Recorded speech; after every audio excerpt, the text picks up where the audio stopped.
Good tidings YouTube, Untitled here with my promised review of a Gauss Saw S. But first a quick apology for the lack of content recently. But from now on I shall be back to 1 or 2 videos a week. Right, on to the review.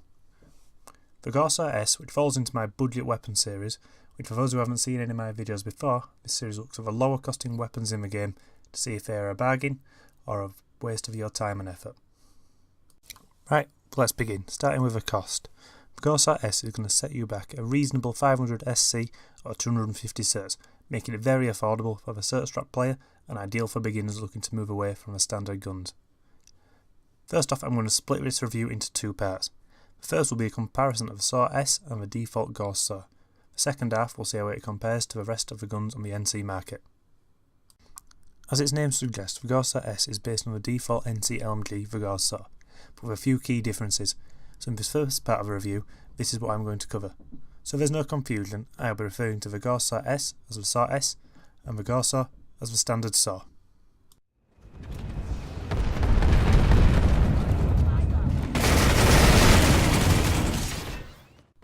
The Saw S has a fire rate of 577 rounds per minute, compared with the standard saw at 500 rounds per minute. This extra 77 rounds makes a huge difference in close to medium range combat, as means the player can be less accurate, making the weapon far easier to use in these close to medium ranges. In terms of damage, the Saw S does 167 damage per bullet up to 10 meters, and then falls off to a minimum of 143 at 75 meters. This is outclassed by the standard saw, which has the highest damage of all the factions LMGs, an amazing 200 damage per bullet up to 10 meters, which falls off to 167 at 85 meters, meaning its minimum damage is the same as the Saw S's maximum damage. The nature of the standard saw is one of high risks, high rewards. By this I mean it rewards accuracy, because of its high damage per bullet but its slow firing rate. This means that if you fail to land a few shots on target, a faster firing weapon will have the advantage over you.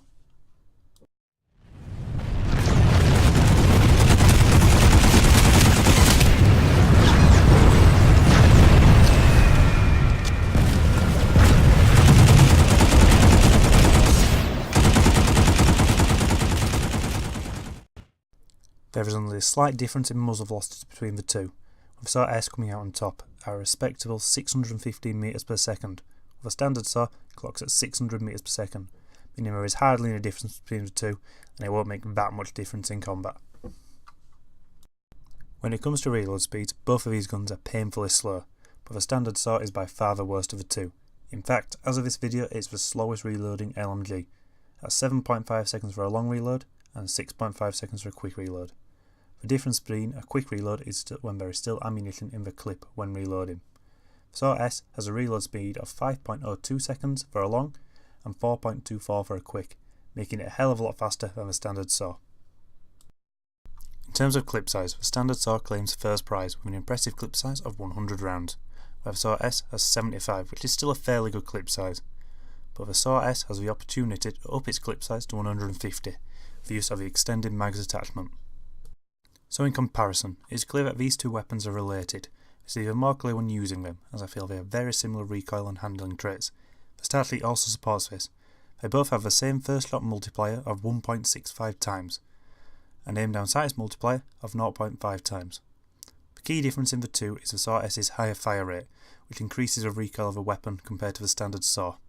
But the same higher fire rate also makes it easier to use in closer ranges, so in my eyes this is a fair trade-off. This fire rate plus the damage is the main difference between the weapons. The fire rate of the Saw S means players don't need to be as accurate, but the damage of the standard saw rewards the players who can be as accurate. This has been a quick comparison of the two, and if there is a call for it, I will do a future video going into a lot more detail. Moving on to the rest of the review. Saw S's fire rate of 577 rounds per minute is equal to the GD22S featured in a previous review. Though this is slow, it is still adequate enough for fighting in close ranges.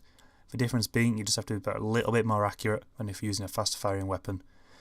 In the NC's case, this will be something such as the EM1 at 652 rounds per minute. This is the fastest firing LMG for the NC.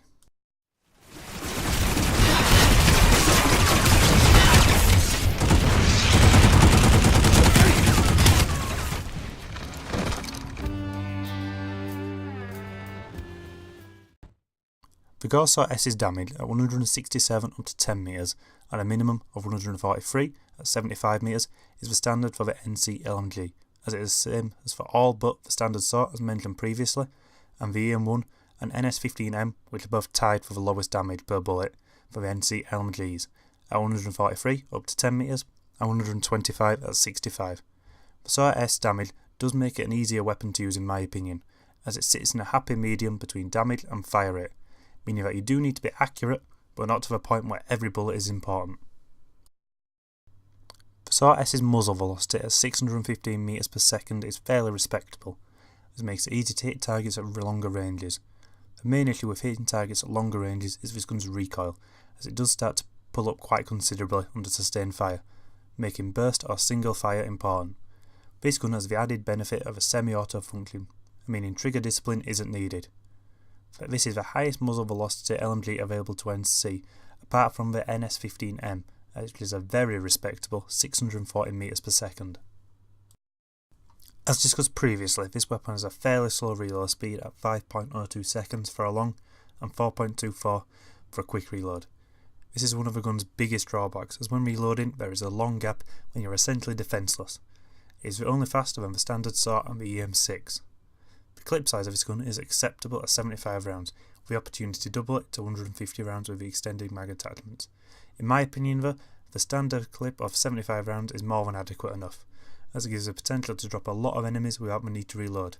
This clip size is somewhat in the middle for the NC guns, the lowest being the LA1 Anchor and the DD22S at 50 rounds, the highest being a tie between the SAW, EM1 and EM6 at 100 rounds.